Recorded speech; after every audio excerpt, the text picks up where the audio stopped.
What's up, YouTubers? So, I just seen a 1-800 junk truck at the gas station where they had chains wrapped around the catalytic converter and they spot welded the chain links to the catalytic converter. Not spot, actually they welded the link. I will tell you this, catalytic converter shells are not that durable. There is an insulation between the catalyst and the outer wall of the catalytic converter.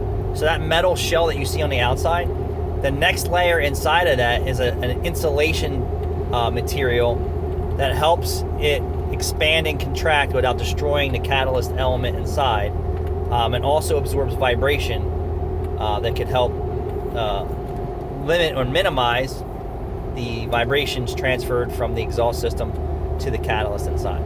By welding to the shell, you are ruining the integrity of the outer shell.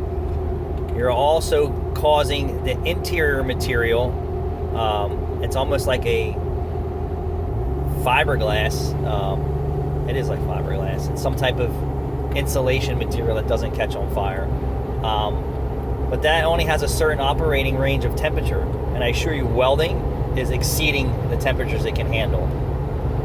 So it could minimize the efficiency and longevity of your catalytic converter, for sure. Is it a good deterrent? I think so. Based on what I saw there, a set of bolt cutters and a chainsaw, 5 minutes you can have that catalytic converter off and on your way. But anything you can do, I guess, to eliminate aggravation and bullshit in your life from somebody else's greediness, I mean, roll with it. But that was a lot of effort to try and deter somebody. I mean, if they don't know what they're doing, they don't have a set of bolt cutters, they're going to turn their nose and walk away. If they got a set of bolt cutters and end up in a fresh Sawzall blade, they're getting that shit.